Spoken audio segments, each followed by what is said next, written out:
മോദിജിയുടെ ഗ്രഹനിലാണ് ഞാൻ പറയുന്നത്. അതിന്റെ ശ്രീഭദ്ര ആസ്ട്രോളജിയുടെ പുതിയൊരു വീഡിയോയിലേക്ക് എല്ലാവർക്കും സ്വാഗതം.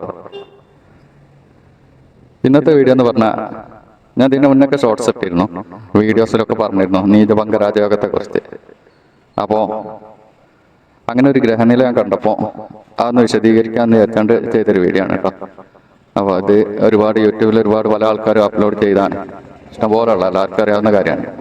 അപ്പോൾ ഒരു ഗ്രഹനില കിട്ടിയപ്പോൾ ഞാൻ അതിനെ കുറിച്ചൊന്ന് വിശദീകരിക്കാൻ. സാധാരണ ഷോർട്സിൽ പറയല് നീചഭംഗ രാജയോഗം എന്നാൽ എന്താണ്, അതായത് നീചത്തിലിരിക്കുന്ന ഗ്രഹം, ആ ഗ്രഹം നിൽക്കുന്ന അതിന്റെ അധിപൻ ലഗ്നാലോ ചന്ദ്രാലോ കേന്ദ്രഭാഗത്ത് നിന്നാലാണ് നീചഭംഗ രാജയോഗം സംഭവിക്കുക. അങ്ങനെ ഷോർട്സിൽ പറയുള്ളായിരുന്നു. ഒരു 30 സെക്കൻഡിൽ കണ്ടപ്പോൾ വിശദമായിട്ടൊന്നും പറയാറില്ല. അപ്പോൾ ഒരു ഗ്രഹനില ഞാൻ ഇവിടെ അറ്റാച്ച് ചെയ്യാം. അപ്പോൾ നിങ്ങൾക്ക് അതൊന്ന് നോക്കിയാൽ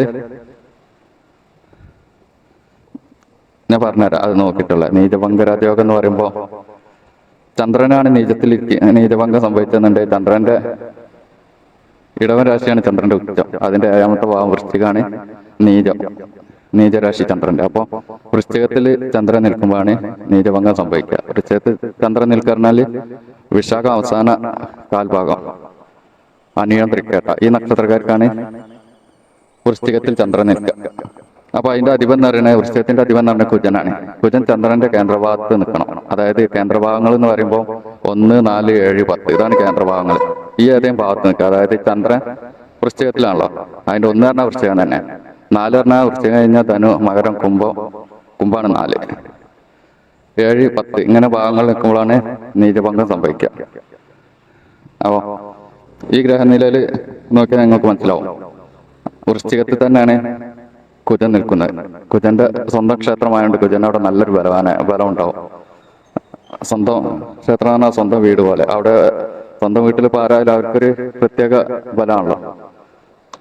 അപ്പൊ അതുപോലെ ഈ ഗ്രഹനില എന്ന് പറയുന്നത് നമ്മളെ മോദിജിയുടെ ഗ്രഹനില കേട്ടോ. അപ്പോ മോദിജിയുടെ ഗ്രഹനിലാണ് ഞാൻ പറയുന്നത്. അതിലുണ്ടല്ലോ നീചഭംഗം എന്ന് പറഞ്ഞാല് ചെറുപ്പത്തില് കുറെ ദുരിതങ്ങളൊക്കെ അനുഭവിച്ച് ഒരു സുപ്രഭാതത്തിൽ പെട്ടെന്ന് രാജപദവിയിലൊക്കെ എത്തുക, നല്ല നിലയിലെത്തുക, കുറച്ച് പ്രായമായിട്ട്. അതിനാണ് നീചഭംഗ രാജയോഗം എന്ന് പറയുന്നത്. ആദ്യം നീചത്തിൽ കഴിയാൻ പിന്നെ രാജയോഗം വയ്ക്കുക. അപ്പോ ഈ ഗ്രഹനില കണ്ടപ്പോ എനിക്ക് അങ്ങനെ തോന്നിയപ്പോൾ ഞാൻ എന്റെ വീഡിയോ ചെയ്ത. വൃശ്ചികത്തില് ആണ് ലഗ്നം, ലഗ്നാൽ കേന്ദ്രഭാഗം, ചന്ദ്രാൽ കേന്ദ്രഭാവം, അങ്ങനെയാണ് നീചഭംഗം നോക്കുക. അപ്പൊ ഇത് ലഗ്നാലും ചന്ദ്രാലും കേന്ദ്രഭാഗത്തില് ഒന്നാണ്. അപ്പോ ശരിക്കുള്ള ഒരു നീചഭംഗം അതാണ്. ലഗ്നാല് നോക്കുകയാണെങ്കിലും ലഗ്നഭാവത്തിലാണ്, 1-ാം ഭാവത്തിലാണ്. ചന്ദ്രാല് നോക്കുകയാണെങ്കിലും ചന്ദ്രന്റെ 1-ാം ഭാവത്തിലാണ്. അപ്പോ അതുകൊണ്ടാണ് ശരിക്കും നീചഭംഗം സംഭവിക്കുന്നത്. പിന്നെ അടുത്ത 2, 3, 4, 5, 6 ഭാഗങ്ങളെ കുറിച്ചൊന്നും ഞാൻ വിശദീകരിക്കുന്നില്ല. അപ്പോൾ മൊത്തം വിശദീകരിക്കുമ്പോഴേക്കും 30-40 മിനിറ്റ് ആണ്. അപ്പൊ ഞാൻ ഈ നീചഭംഗം കണ്ടപ്പോ അദ്ദേഹത്തിന്റെ ഗ്രഹനില അവിടെ നിൽക്കുന്നുള്ളൂ.